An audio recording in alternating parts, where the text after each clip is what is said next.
इस वीडियो में हम ली चैटलियर प्रिंसिपल को डिस्कस करेंगे। ली चैटलियर प्रिंसिपल इन शॉर्ट हमें क्या बताता है, इक्विलिब्रियम के बारे में बता रहा होता है कि किस तरीके से इक्विलिब्रियम सिस्टम को हम डिस्टर्ब कर सकते हैं। अब आए मानिए जिसको ज़रा देखते हैं कि इसकी स्टेटमेंट क्या है ली चैटलियर प्रिंसिपल की। इसकी स्टेटमेंट ये कि व्हेन अ कांस्टेंट और stress in a direction is applied to a system in equilibrium, the equilibrium changes so as to undo the constant। अब इसका मतलब क्या हुआ, सबसे पहले एक चीज़ हम यहाँ पे देखते हैं कि जो मोस्ट इंपॉर्टेंट है, ये जो चीज़ है कांस्टेंट और स्ट्रेस। सही, पहली बात तो ये किसकी बात की जा रही है, ये बात की जा रही है इक्विलिब्रियम सिस्टम की, यानी कि एक ऐसा रिएक्शन जिसके अंदर इक्विलिब्रियम आपका क्या हुआ है, इस्टेब्लिश हुआ है। उसके बाद ये क्या बता रहा है कि व्हेन अ कांस्टेंट और स्ट्रेस, ये क्या चीज़ है, ये कोई भी वो चीज़ हो सकती है जिसकी वजह से आपका इक्विलिब्रियम क्या हो जाए, डिस्टर्ब हो जाए। इक्विलिब्रियम क्या रहा है, इक्विलिब्रियम में रह रहा है, वहाँ पे वो इक्विलिब्रियम बेसिकली डिस्टर्ब हो जाए। इसका इन शॉर्ट मतलब यही है। अच्छा, दूसरी चीज़ क्या कि जब आप उस कांस्टेंट को अप्लाई कर देंगे तो उसके बाद क्या होगा कि the equilibrium changes so as to undo the constant. तो इक्विलिब्रियम ये चाहेगा, या वो जो रिएक्शन है वो ये चाहेगा कि दोबारा क्या आ जाए, इक्विलिब्रियम स्टैब्लिश हो जाए।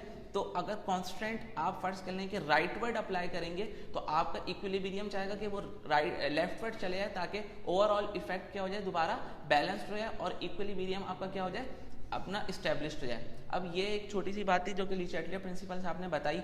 इसके बाद ये वो कौन कौन सी चीज़ें जिसकी वजह से हम देखते हैं कि ज़रा इक्विलिब्रियम हमारा जो है वो क्या नाम है, डिस्टर्ब हो सकता है। कि अगर मैं एक रिएक्शन लिखूँ लेट से, कि अगर मैं ये कह रहा हूँ कि ए प्लस बी सी एंड ये डी और ये डी। अब ये मेरे पास एक रिवर्सिबल रिएक्शन है लेट से, मैं जिसमें कहता हूँ कि यहाँ पे क्या हो चुका है कि इक्विलिब्रियम इस्टेब्लिश हो गया है। तो अब वो कौन कौन सी चीज़ें हो सकती हैं जिसकी वजह से हम ये कह सकते हैं कि ये इक्विलिब्रियम क्या हो जाए, डिस्टर्ब हो जाए।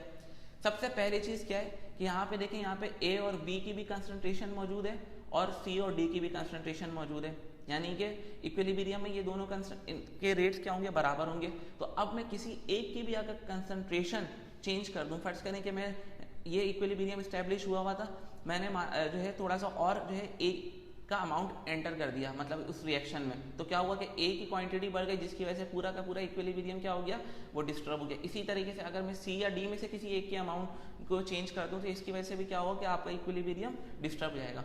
तो पहली चीज़ क्या हो गई, पहली चीज़ ये हो गई कि कंसंट्रेशन की वजह से इक्विलिब्रियम क्या हो सकता है, वो आपका चेंज हो सकता है। दूसरी क्या वजह है, दूसरी वजह हम ज़रा देखते हैं।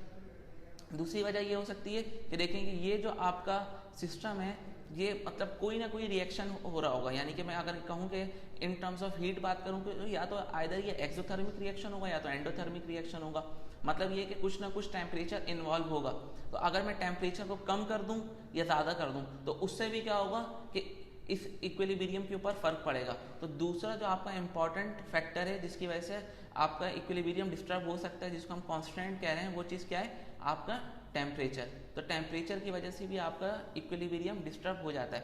तीसरी चीज़ क्या है, तीसरी चीज़ ये है कि एक और बहुत ज़्यादा इंपॉर्टेंट रोल प्ले करता है प्रेशर, कि इसका आपका रिएक्टेंट का वॉल्यूम कितना है और प्रोडक्ट का वॉल्यूम कितना है। वॉल्यूम कह लें या आप मोल्स कह लें, वो बात यहाँ पे वही होगी। जैसे कि यहाँ पे इसका ए मोल कह लूँ या इसका मैं कह दूँ कि ये ए वॉल्यूम है, इसी तरीके से इसका मैं बी मोल कह दूँ या इसको मैं कह दूँ कि बी वॉल्यूम है। तो यहाँ पे एक और जो चीज़ है वो चीज़ क्या है, आपका प्रेशर। तो ये तीन वो चीज़ें हैं कि जिसकी वजह से आपका इक्विलिब्रियम क्या हो जाता है, डिस्टर्ब हो जाता है। तो ये चैटलियर प्रिंसिपल ने बताया। अब हम इस चीज़ को डिस्कस क्यों कर रहे हैं, देखें कि ये जो भी रिएक्शन यहाँ पे हम आगे पढ़ेंगे या जो भी रिवर्सिबल रिएक्शन होगा तो वो इंडस्ट्रियली भी उस चीज़ को बनाया जा रहा होता है। और ये बात याद रखिए, कभी आप किसी भी चीज़ को अगर आप इंडस्ट्रियली बना रहे हैं तो उसका मतलब ये होता है कि आपका जो प्रोडक्ट है वो आप ज़्यादा से ज़्यादा चाहते हैं, यानी कि आप चाहते हैं कि product in a high amount. ये चीज़ हमें क्या होती है, ये जो चीज़ है हमें, ये चीज़ हमें होती है रिक्वायर्ड। तो अब वो किस तरीके से होगा, अब देखें इक्विलिब्रियम आपका एस्टेब्लिश्ड, ये चीज़ हमारी रिक्वायर्ड होती है। तो अब मैं कोई चीज़ अगर इंडस्ट्रियली तौर पे बना रहा हूँ, वो रिवर्सिबल रिएक्शन है, तो एक टाइम ऐसा आएगा कि इक्विलिब्रियम एस्टेब्लिश हो जाएगा। तो अब इक्विलिब्रियम एस्टेब्लिश हो गया तो मैं तो ये तो नहीं चाहता ना कि भाई मुझे रिएक्टेंट मिले। हमारी कंसर्न क्या है, हमारी कंसर्न ये होती है कि हमें प्रोडक्ट ज़्यादा से ज़्यादा मिले। तो अब ली चैटलियर प्रिंसिपल हमें इस चीज़ में बहुत हेल्प करता है कि किस तरीके से हमें प्रोडक्ट जो है वो हाई अमाउंट में मिल जाए आफ्टर इक्विलिब्रियम इस्टेब्लिश।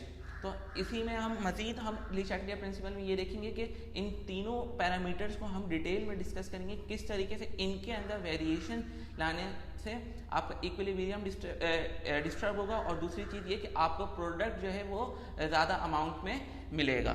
तो ये था एक छोटा सा ब्रीफ ओवरव्यू रिगार्डिंग ली चैटलियर प्रिंसिपल। लेकिन इसमें हमने इन डिटेल क्या पढ़ा कि ली चैटलियर प्रिंसिपल क्या कहता है। तो ली चैटलियर प्रिंसिपल यही कहता है कि आपने जिस तरफ आप क्या नाम है स्ट्रेस को अप्लाई करेंगे, कॉन्स्टेंट को अप्लाई करेंगे, तो इक्विलिब्रियम आपका ये चाहेगा या रिएक्शन आपका ये चाहेगा कि वो उस तरफ जाए जहाँ पे आप जिस रास्ते में आप कॉन्स्टेंट अप्लाई कर रहे हैं वो उसको क्या कर सके, अपोज कर सके।